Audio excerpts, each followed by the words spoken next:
దేశ జగన్మోహన్ రెడ్డి గారు చాలా చక్కగా నటిస్తున్నారు దేశ.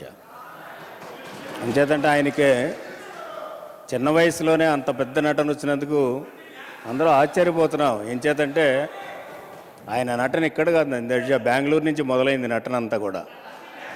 బెంగళూరు నుంచి మొదలై ఇంకా స్ప్రెడ్ అవుతుంది దేశ. అంచేత ఆయన ఆ రోజున కూడా సోనియా గాంధీ గారి దగ్గర నటించాడు, అదేవిధంగా ఆ రోజున ప్రణబ్ ముఖర్జీ గారి దగ్గర నటించాడు, అదేవిధంగా ఈ రోజున ఎందుకు వెళ్ళాడో తెలియదు కానీ బీజేపీ దగ్గరికి వెళ్ళడం జరిగింది అధ్యక్ష. కానీ ఎందుకు వెళ్ళారనేది ఇంకా అందరికీ డౌటే. అంటే నటన అంటే అర్థమవుతుంది అధ్యక్ష, ఒక దాని గురించి వెళ్ళి ఇంకొక దాని గురించి వెళ్ళానని చెప్పడంలోనే పెద్ద నటన అధ్యక్ష, అందుకంటే నటన ఇంకేమీ ఉండదు. ఇంచేతంటే ఆయన వెళ్ళిన పర్పస్ వేరు. కలిశారు ఆ రోజున కాంగ్రెస్లో ఉండేటువంటి నేతలను కలిశారు. ఆ రోజు ఉన్నటువంటి పరిస్థితిలో ఆ రోజు బెయిల్లోంచి బెయిల్ కావాలి, ఈరోజు కేసుల్లోంచి బయటకు రావాలి. అంచేత ఇక్కడ బీజేపీ వాళ్ళని కలిశారు, అక్కడ కాంగ్రెస్ వాళ్ళని కలిశారు. ఇంతకంటే పెద్ద నటన ఈ రాష్ట్రంలో ఏ నాయకుడు కూడా చేయలేదు అధ్యక్ష. ఇదొకటి. రెండోది వచ్చేటప్పటికి అధ్యక్ష చూస్తే అంటే ఇక్కడ నేను పొద్దుటి నుంచి చూస్తున్నాను అధ్యక్ష, ఇక్కడ పార్లమెంటరీ ప్రాక్టీస్ కొన్ని సిస్టమ్స్ ఉంటాయి. బహుశా మా సభ్యులు చెప్పారు చాలాసార్లు నేర్చుకోవాల్సినటువంటి అవసరం ఉంది.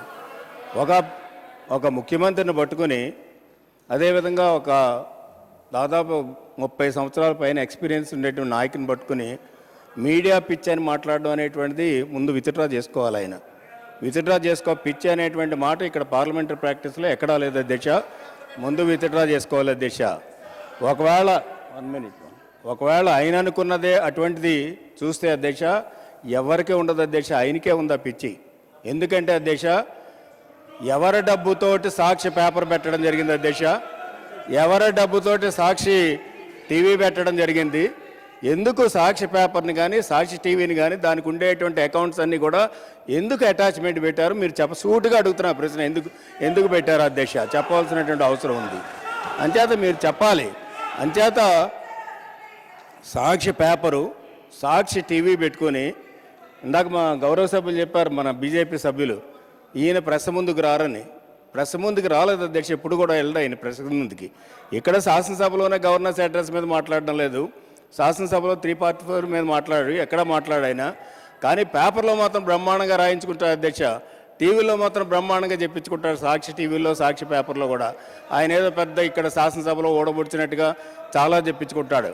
అంచేత దీన్ని బట్టి చూస్తే ఎవరికి మీడియా పిచ్చి అధ్యక్ష, ప్రజల డబ్బుతోటి ప్రభుత్వ డబ్బుతోటి మీడియా పెట్టుకున్నది మీరు, అదేవిధంగా సాక్షి పేపర్ పెట్టుకున్నది మీరు, దాన్ని మీ ఇష్టం వచ్చినట్టు రాయించుకునేది మీరు, మీ గురించి పొగుడుకుంటారు, ప్రతిపక్షాల గురించి వ్యతిరేకంగా రాయించుకుంటారు. ఇటువంటి పిచ్చి ఉన్నది మీరు తప్ప మాకెవరికి అటువంటి అలవాట్లు లేవు అధ్యక్ష. అదేవిధంగా గౌరవ సభ్యులు మాట్లాడుతున్నారు, నేను ఇప్పుడే వచ్చాను అధ్యక్ష, కౌన్సిల్ నుంచి వచ్చాను, గౌరవ సభ్యులు మాట్లాడుతున్నారు స్పెషల్ స్టేటస్ స్పెషల్ కేటగిరీ ఏదో చట్టాల్లో ఉన్నాయని. ఆయనకి స్పెషల్ కేటగిరీ అంటే బహుశా తెలియాలి అధ్యక్ష, స్పెషల్ స్టేటస్ అంటే తెలియాలి. ఆ చట్టంలో పెట్టింది 3 స్పెషల్ స్టేటస్ ఒకటి, స్పెషల్ డెవలప్మెంట్ ప్యాకేజ్ ఒకటి, అదేవిధంగా స్పెషల్ ఇన్సెంటివ్స్ ఒకటి పెట్టారు. ఆ చట్టంలో ఎక్కడ పైనుంచి కిందకి ఎదిగితే స్పెషల్ కేటగిరీ ఎక్కడ కనిపించదు. మరి ఆ సభ్యులకు ఎట్లా కనిపించిందో నాకు అర్థం కావడం. Special category non special category అనేటి అది డిఫరెంట్ ఆస్పెక్ట్స్, అది దేశానికి సంబంధించింది.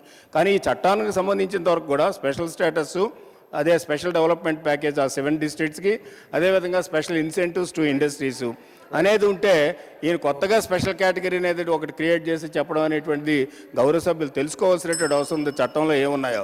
అంచేత ఒకటే చెప్తున్నాం, కేంద్రంలో ప్రభుత్వం ఉంది, మా అలయన్స్ పార్టీ, మేము సపోర్ట్ చేసే పార్టీ, మమ్మల్ని ఇక్కడ సపోర్ట్ చేసినటువంటి పార్టీ, ఆ పార్టీకి అన్ని విధాలుగా మేము అండదండలుగా ఉన్నాం, మాకు అండదండలుగా ఉండాలని అనుకుంటున్నాం, అండదండలుగానే ఉంది. మనకు జరిగినటువంటి అన్యాయాన్ని మేము ఎప్పటికప్పుడు చెప్తూనే ఉన్నాం. ఈ రోజున కూడా మాట్లాడారు ముఖ్యమంత్రి గారు, రోజుకు 2 సార్లు మాట్లాడుతున్నారు, మాకు రావాల్సినటువంటి సహాయాన్ని మీరు చేయండి అంటున్నారు. అంచేత ఫ్రెండ్లీ పార్టీగా మేము చేసుకునేటువంటి ఏ విధంగా తేవాలనేటువంటిది ఆ విధంగా మేము ప్రయత్నాలు చేస్తున్నాం.